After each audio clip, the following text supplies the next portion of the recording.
Hey everyone, my name is Sarah and I'm a worker owner at Radix Media.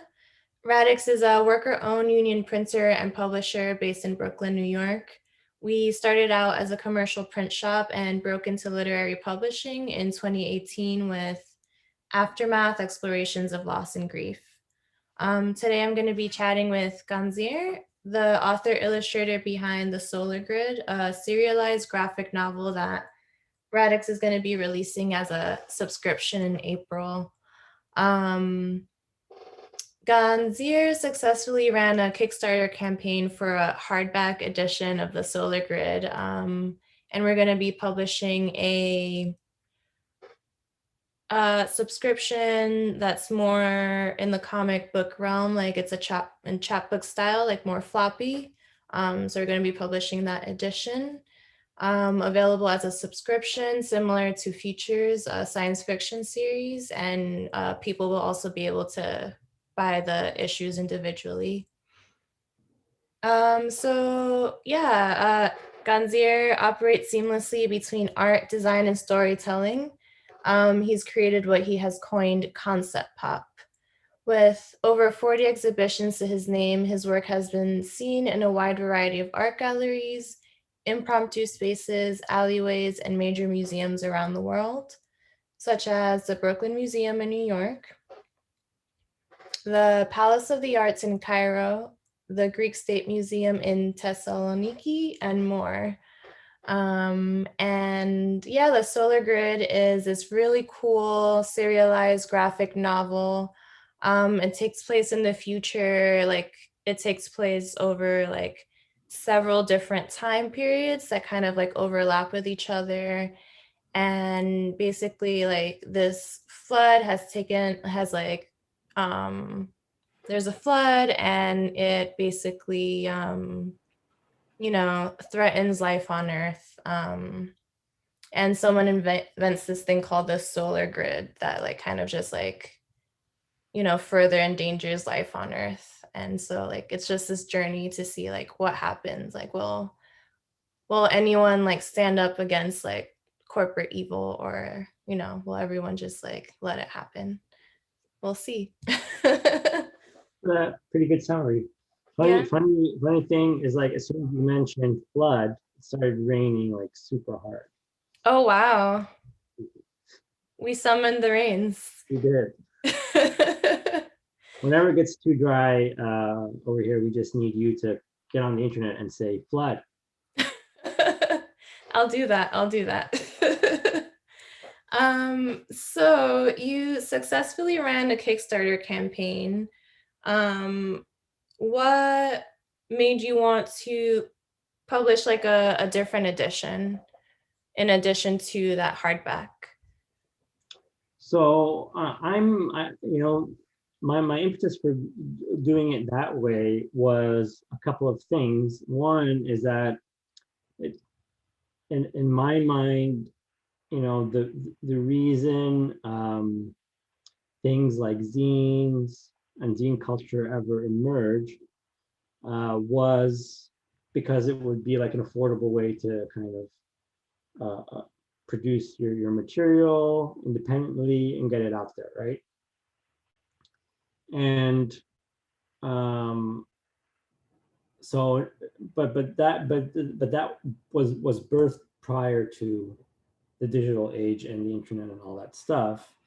So it made sense in my mind that the most affordable way to produce and make the work available was to have it, available digitally, right, in PDF downloadable form, and then for print format, for there really the only necessary print format that needed to be exist would be for people who wants to have like collect the work, have it like sit on their shelf in a nice kind of hard copy edition. So at the time, it felt like those were the only two editions that really need to exist. But then it became clear to me that a lot of people really, just really like printed zines and printed matter in the pamphlet form and aren't necessarily book people. You know what I mean? Which I get, because to be honest, I'm just like, generally speaking, a print head. You know, so I get the need for that, and I get the charm of that, and I understand that that people who are interested in books and bookshelves and that sort of thing are going to be attracted to the book format. People who are interested in zines and that whole zine culture are going to be interested in kind of the more chapbook / pamphlet style, that we would be doing together with Radix. And of course, there are people who are interested in both, I guess. So yeah. Yeah, just widening your market, getting to all the people.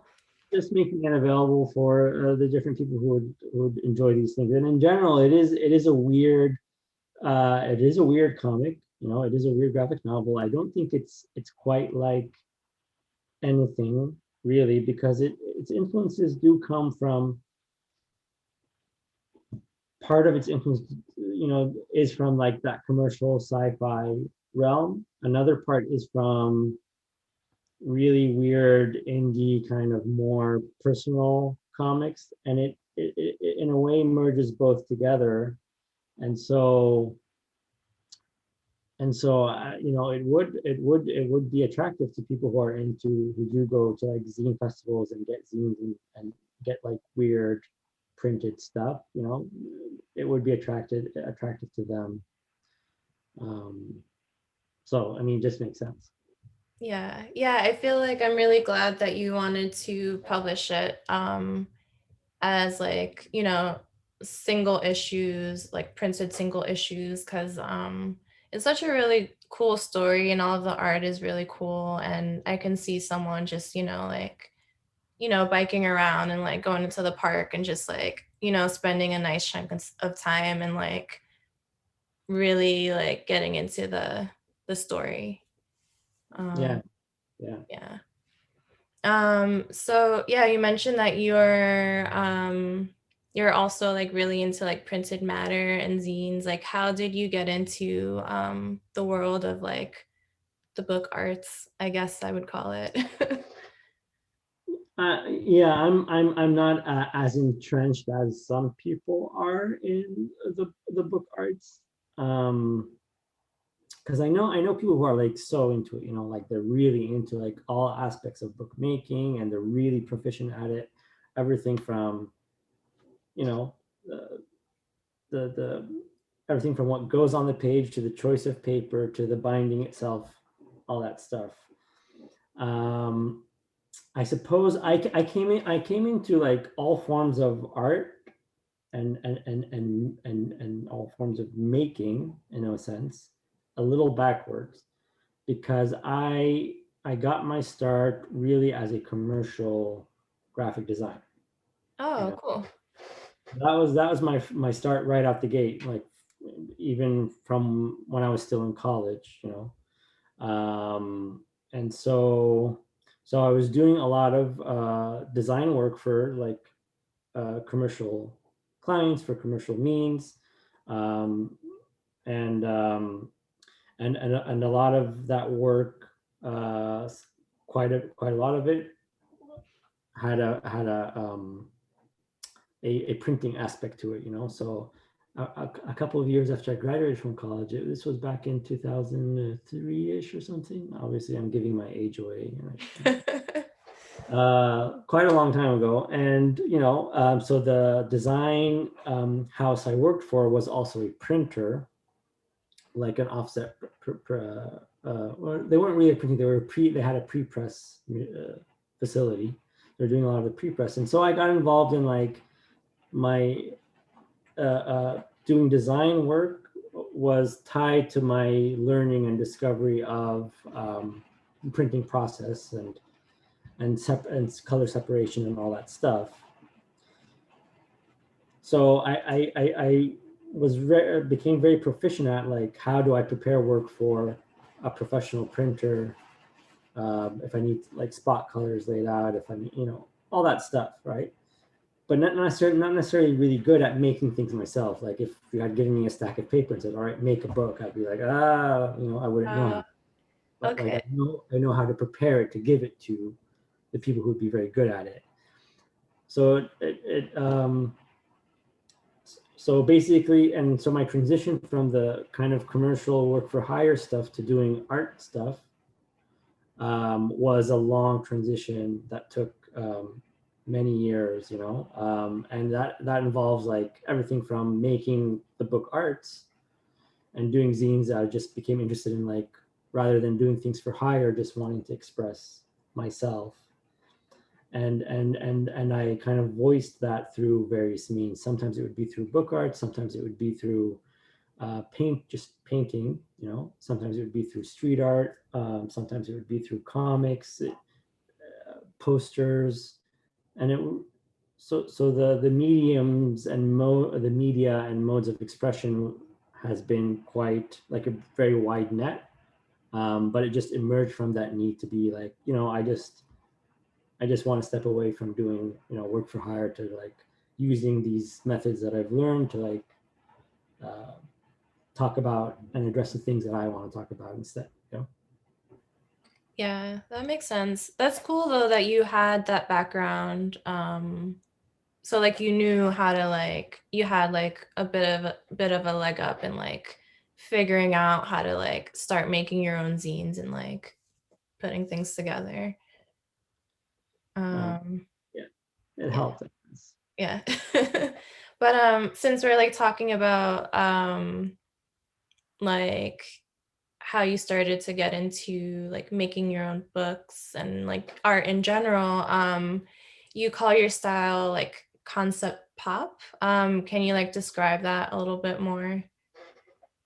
So, I essentially, you know, found myself, again, this is like has to do with like my early beginnings and my interest in art in general.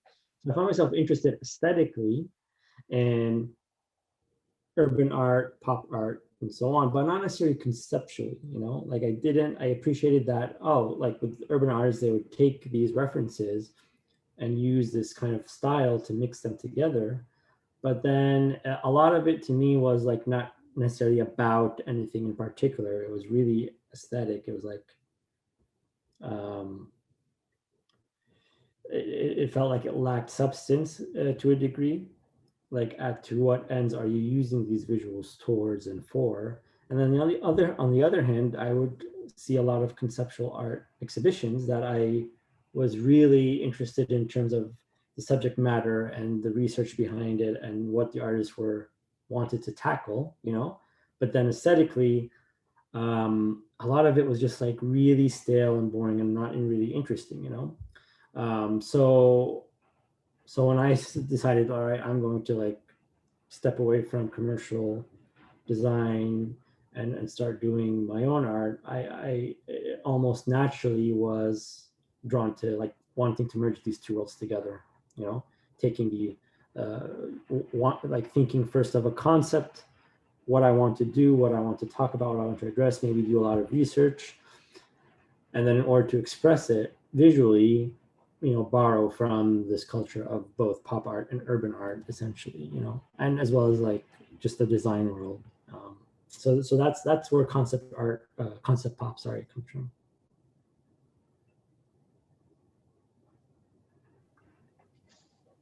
How would you say that the solar grid fits into that style or that genre? If that's not I too would tough say of a fits question. in. It's a little tricky. I'll try to put it as eloquently as possible. So for one, the medium itself of comics, is a pop medium, right? It's a medium that is ideally that any is for anyone to consume, um, and shouldn't be so hard to digest in a sense.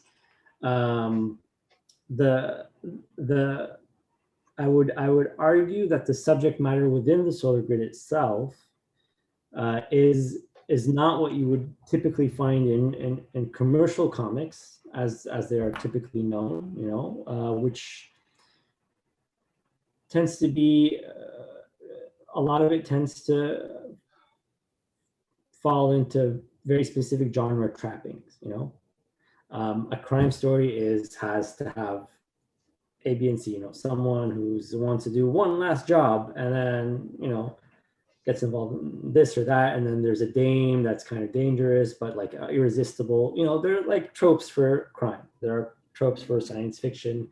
Maybe there's an AI taking over element. There's planetary warfare. Um, you know, there's probably still going to be like some kind of love interest, and you know, I don't know. There are some kind of trappings to all of these different genres, and the Solar Grid doesn't really have a lot of those genre trappings, really. So when describing Solar Grid as science fiction, I think people enter it with a specific idea of science fiction, that kind of genre trope idea.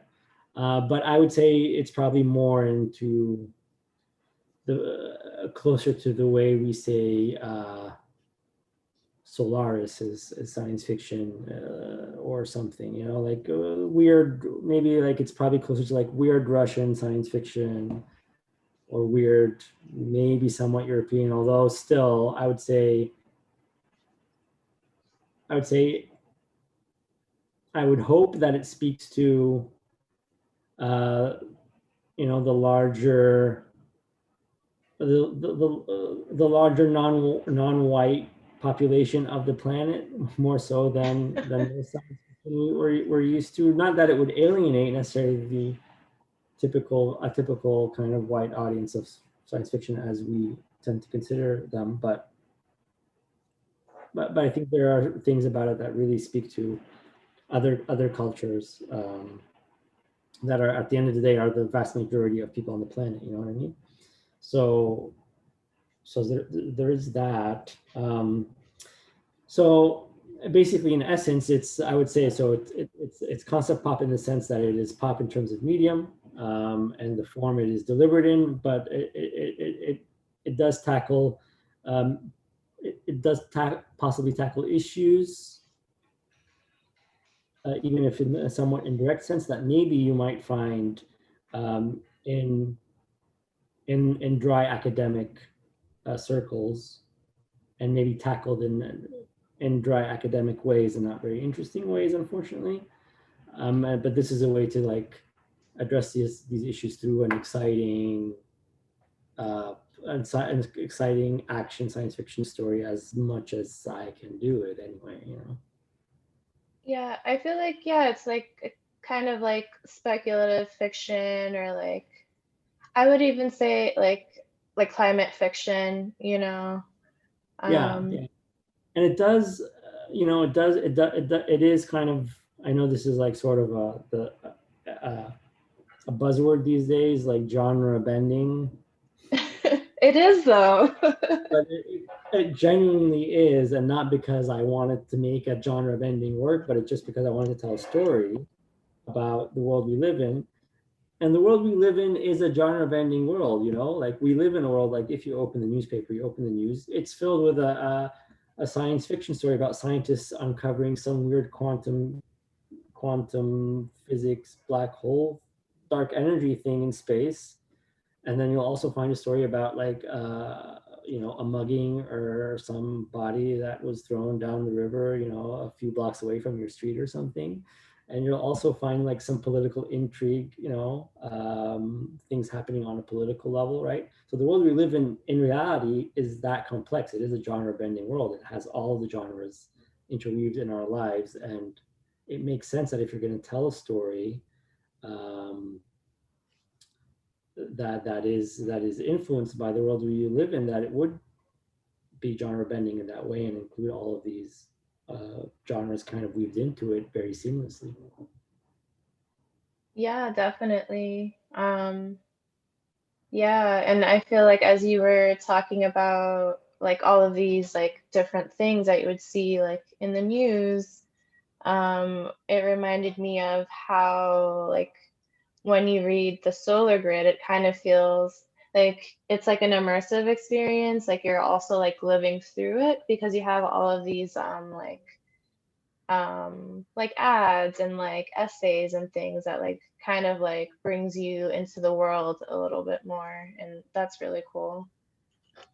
Yeah, that's something, you know, I wanted to do with with the medium as well. Is like, sure, it's for the most part realize it's comics as the mode of telling the story, but at the end of the day, I want to acknowledge that it is a printed object.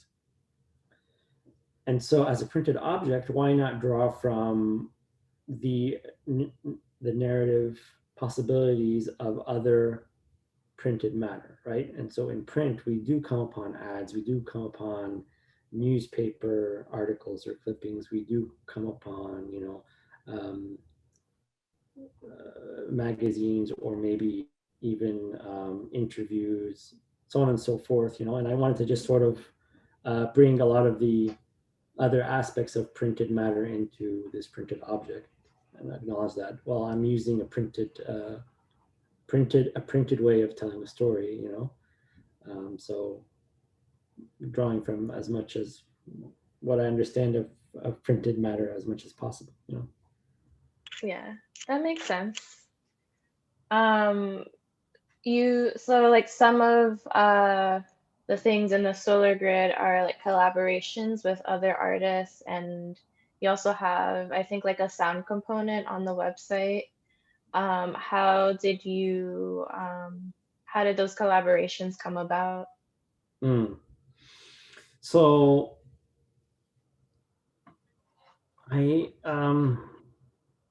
in general, I do love collaborating with other people in general, right? Um, and and I suppose what I wanted to do, I'm not sure why, what would the drive was now that you asked me, but I did want to like sort of like tap into like people whose work I really admire, who are on one hand friends, but also just people whose work I just really admire a lot, and who don't aren't necessarily in comics, you know, at all. Maybe they don't even read comics, or they're not part of that world at all, you know. But they do work in other fields, and I wanted to like, all right, bring their work and their voices into this, what is essentially a graphic novel or comic book, using the mediums that they use that aren't comics, in a sense, you know. And I guess part of it is wanting. I don't like that comics as a field, uh, or as a scene, if you will, as an industry, like however you want to look at it. Really, I find that it exists in this weird vacuum, um, that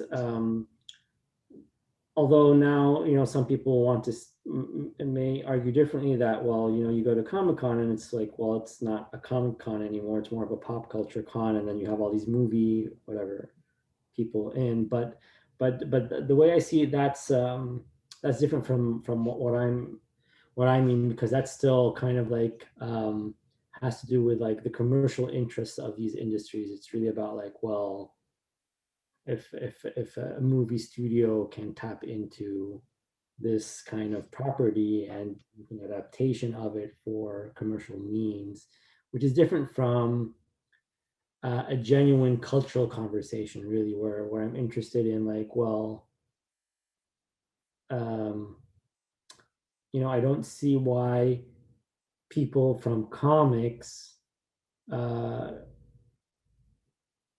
can and people from fine art or contemporary art, as well as people from film and people from music and all modes of cultural production, essentially, why these people can't be in general genuine conversation with each other, and really kind of, rather than exist in like separate bubbles, that that things can kind of like flow seamlessly, you know, like water, you know.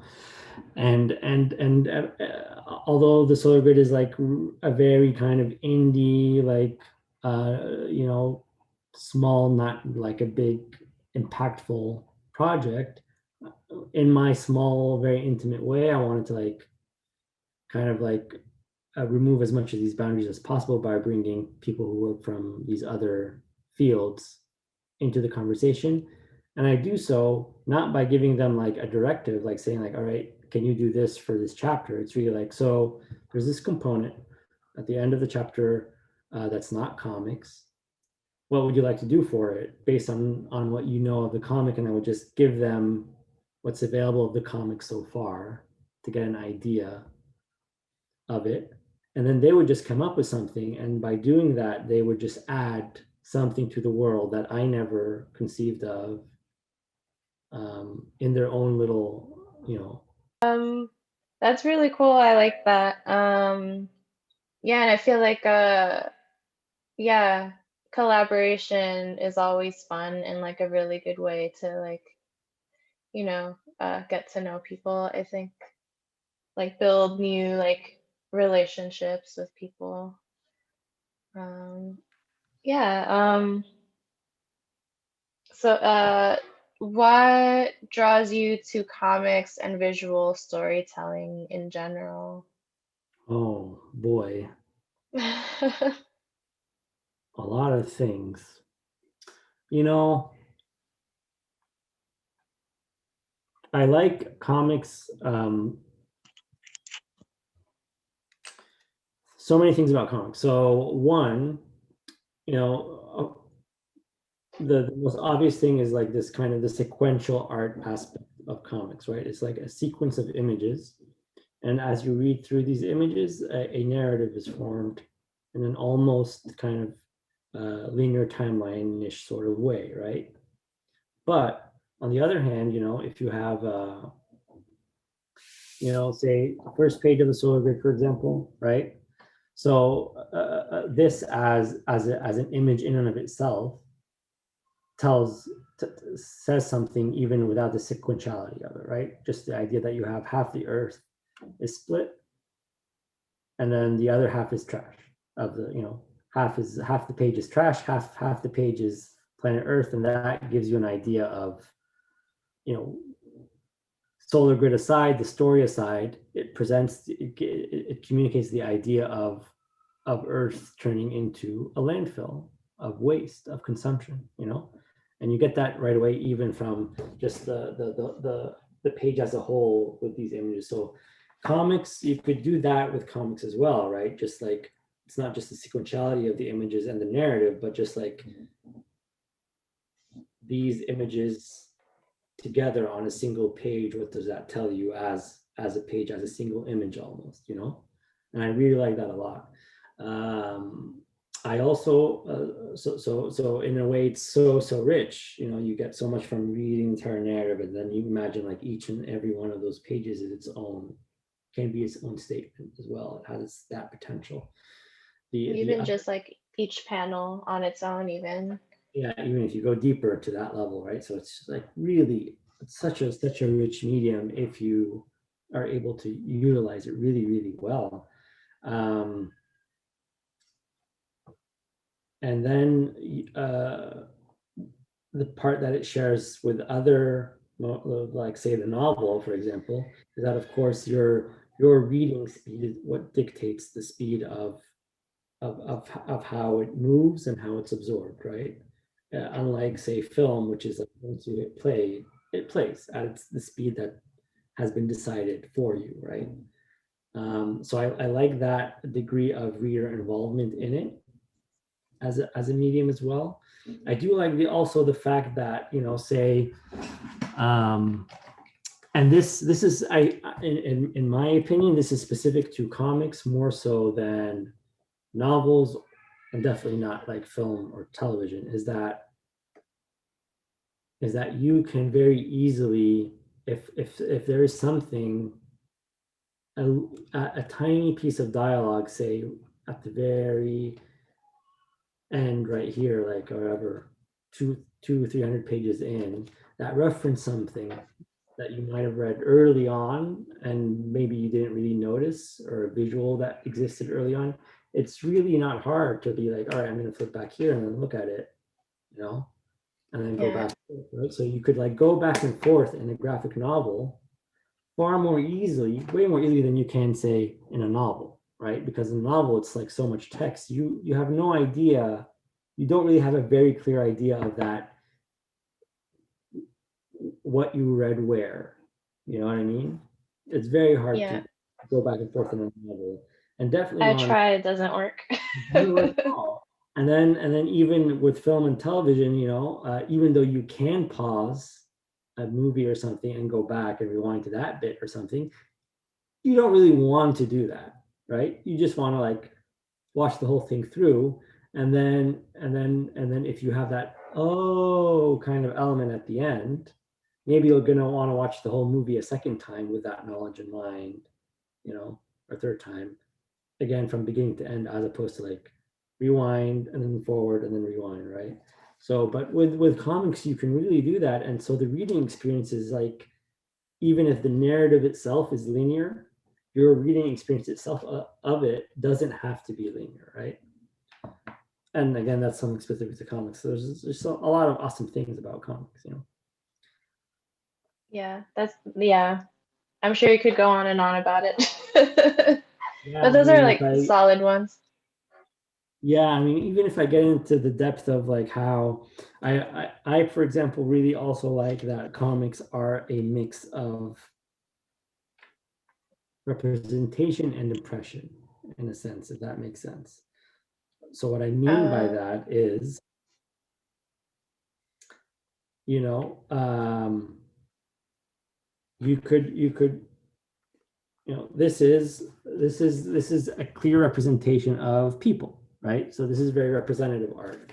And then if I say something as simple as speed lines, right, which is basic comic book language, like this, like her swinging this thing, well, that doesn't exist in reality. You're not trying to represent really when someone swings something, lines don't appear in reality, right? There's no attempt to really represent this thing realistically. It's more like, I'm going to do these strokes that present the idea of swinging, right? So you could take that aspect of comics, that the fact that you represent ideas, not really actual things, and take it a step further. So for example, like say this part where like you have a whited out silhouette of a this bunny type creature in this kind of weird, this is like more graphic art than illustration, you know what I mean? It represents the idea that there's a creature hidden in this bush, but it has nothing to do with reality of a creature hiding in a bush does not look anything like this, you know what I mean? So this mhm. mix, like graphic representation of illustration, like very representative illustration of impression, all of that exists in comics, and it's super cool. Yeah, it is really cool, like how many different, like you can go in so many directions with it. It's not just like one style. And like even uh within like the solar grid itself, you have like different styles that like represent like the different times. Um, yeah, that's really cool. And yeah, I don't know if anyone has been able to or attempted to do that with like writing styles. Mm. Um, maybe. I believe it's my understanding, I haven't read it, but it's my understanding that Alan Moore did it with his last novel called Jerusalem, where because it's a multi-generational novel where one part is written in a James Joycean kind of language, and another part is written in like a different language, and I believe he did kind of essentially do that with prose. It's my understanding that it's a bit of a pain in the ass to read as a result, which I think doing that visually is less of a pain in the ass. Yeah, I'll have to check that out. But yeah, it was like pretty easy to follow in the solar grid. Yeah, like so for the solar grid, what has been your preferred drawing medium for the project? Um,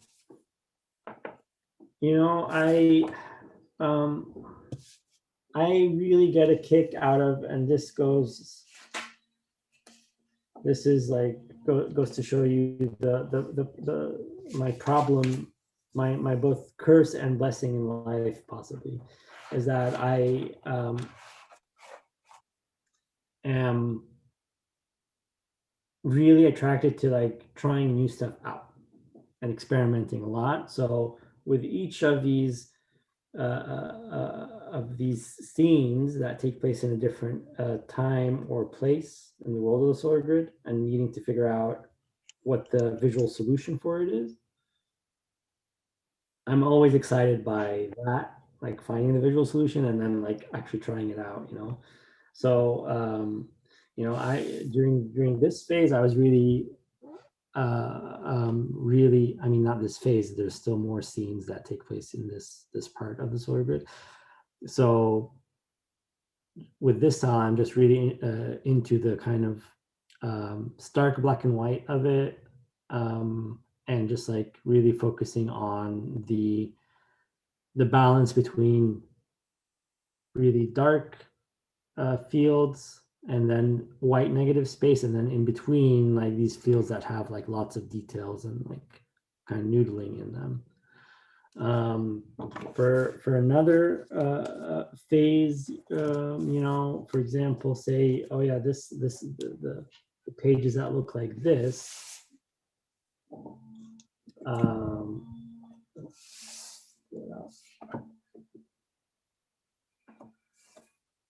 so with this is like when the solar grid is essentially activated, and then so there are no shadows at all, and it's all like a single line art.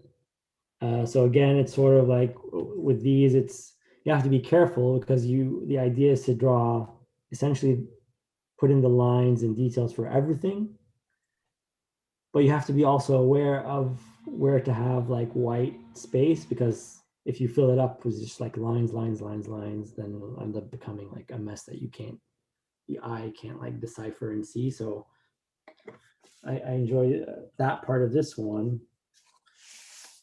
And then So yeah. by visual solution, so then you're basically saying like, oh, like what am I trying to say? Like how am I gonna show that Right, through my art? exactly. Like what's the best kind of visual approach to express this aspect of this scene or this world. Got it. So for example, these scenes, let me first show you how it looks in the book in printed form. So these scenes where it's like sort of really there's a lot going on, there's like gradients and really kind of rough, and this is like when this takes place only 9 years after the world has flooded, and it's still flooding. It's still in the process of flooding, and there's a lot of rain and wetness and mold. So I wanted to bring that uh, into the world, make it feel like really wet and moldy and floody in a sense, even if you're inside an indoor space, right? So essentially using wet media a lot would do that. So in the actual page, chapter 4, I believe. Yes. Let me try and pull out that exact same page that I see. That same page. This is.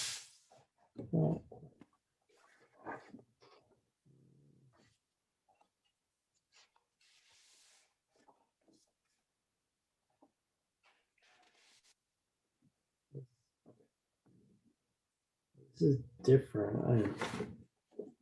So, see, I did them on actual brown paper, and I used, white and wash out and like ink wash and nib and all these, and a brush, and it kind of essentially made it very wet, and you could see kind of like wetness here, for example, with like the ink wash, stuff like that, and then basically made it black and white and kind of grainy afterwards after I scanned it in. And so the result is what you find on the printed page as an example.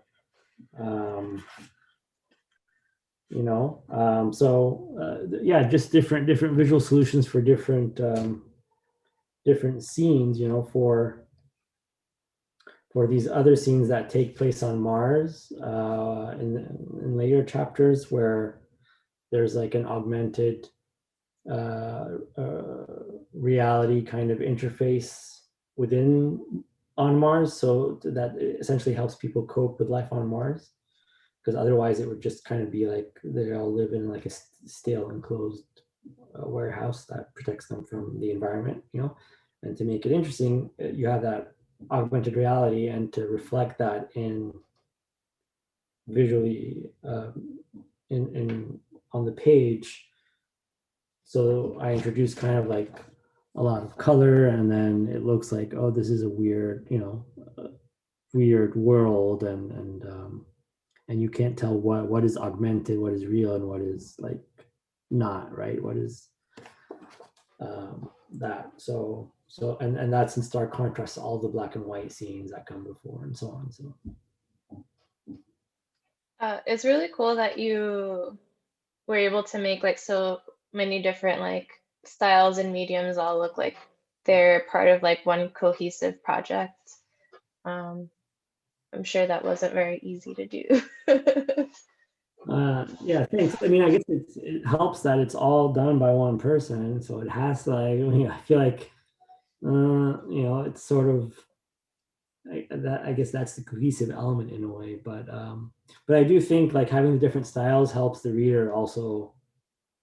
As soon as you see a different style, it signifies, okay, this is a different scene that takes place in a different place or different time, and as a reader, you start having that kind of pattern Like develops. that language. Signifier, yeah. That's cool. So I have two more questions. Okay. I guess I don't know. So yeah, what do you see the role of like zines and like artist books and like the print medium in general? Like what role do you see them playing in like social change, if any? So I suppose the best way, I mean, the best way, for me, the way I see it is by looking at the strengths and weaknesses of the medium at hand. So the strength, of course, is that, well, you don't have an overlord telling you what's possible and what is not, right? They're ideally with a zine or something, essentially any kind of book art that you are producing on your own, you really don't have any censorship, if you will, right? Which you take an editor or publisher into consideration, well, some might see it, well, those are only there for like as barometers of quality, not for censorship. Well, no, actually, they have a say on what is allowed to be published and what is not, which Your means that, gatekeepers. yes. So you don't have that. And that's kind of the huge plus. You could essentially do whatever you want, say whatever you want, which is amazing. Now, if as a book, if you're making an artist book, that is essentially going to be a single edition book, like a book that you are actually physically painting on the pages, and you're not really like printing it, or you could have like some silk screen pages in it or some stencil, whatever. But if it's not really published and it's a single object thing, then of course the reach of it is very uh, almost non-existent, right? We could say that. which means you also can afford to get like, it could be a more personal medium. You don't have to pander to, well, is this going to be attractive to a wide readership or not, sort of situation, right? It's a single edition book that only one person is going to get their hands on. So you could really afford to be like super weird, super personal, super like whatever doesn't make a whole lot of sense, and essentially treat it as a painting, right? You treat it as a painting in book format. However, if you are going to try and make it as an object that is available for some form of distribution, where there are many copies of it, even if we're not talking millions of copies, even if it's just a few hundred, it's copies that could exist out there, then there is something to be said about like it being something of a disruptive force in the landscape of printed matter, and it has the potential of, because you don't know who's going to read it, what effect it will have on them, but it does have the potential of essentially changing how people view um, what can be done in publishing, and what can be done in like with printed matter in general beyond that particular object that you introduced into the world. Yeah, that makes sense. Yeah. Um, yeah, and so I don't know, is there anything specific that you're looking forward to with like this subscription model for the solar grid? Well, we talked a bit about like collaboration with people who are involved in, some of the other artists or writers who I reached out to who would do some back matter elements in each of the chapters. And, I do view like my relationship with Radix Media also as a collaboration. It's not like I'm just sending these files out to a printer, print it out and then send them back to me, sort of thing. And then so I'm interested in the collaboration of bringing it to print and all of the input of like, well, what paper we might use, what printing techniques we might use for this or that, and I think so. I'm looking forward to like how that would look, what the end result will be. I'm excited. I'm sure it'll be very different from if I had just gone out and just printed it myself, sort of thing. So that collaborative aspect of it is a key thing. The other thing is there are few comics out there that have existed over the course of the history of comics that have in in a way acted as these not necessarily atomic bombs, not that explosive, but like atomic grenades, right?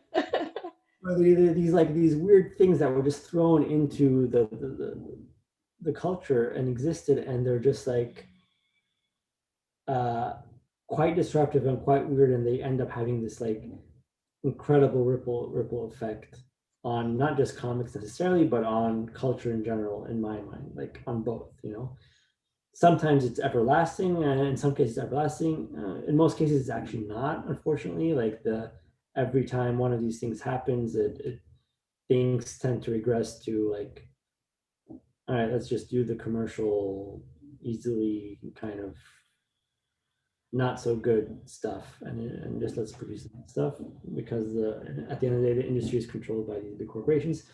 But on a creative level, in terms of the people involved in making this stuff, I feel like these things tend to have that effect on that creative force for some time, and they are able to kind of change comics for a while.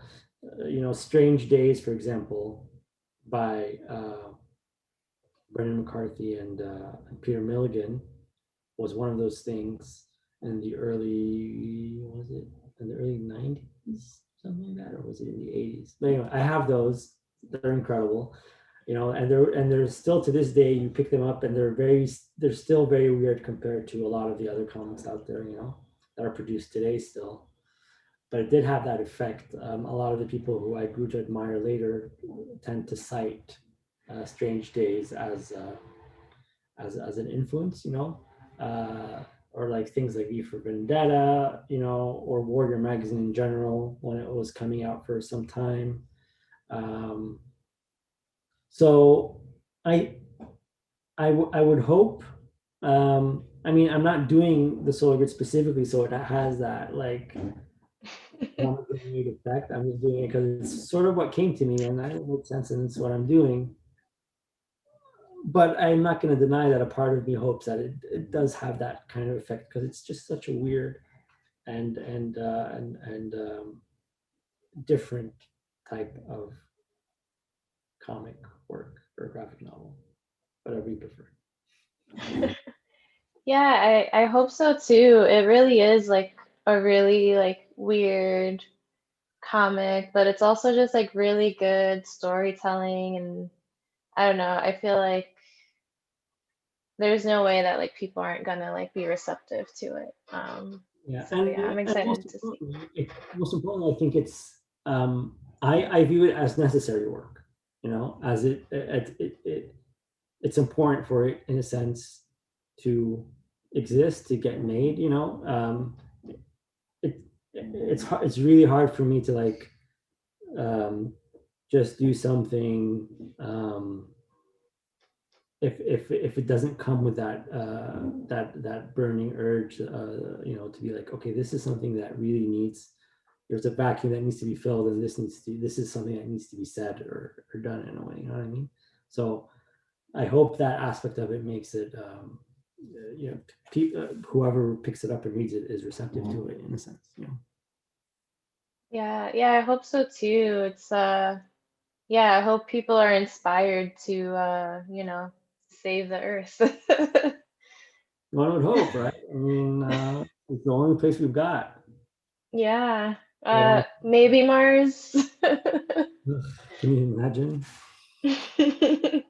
Yeah, let's We'll go to see. another planet that has no oxygen, no water, no resources, no living creatures, and let's make that work when the planet we are already on, we are just like failing miserably at making work and like actually actively destroying. Yeah, Right. Like all those resources could be put into just, you know, saving this one. right, exactly.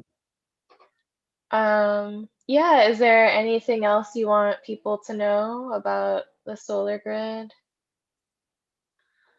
Um, you know, I think Quickly. we covered all the things. You know,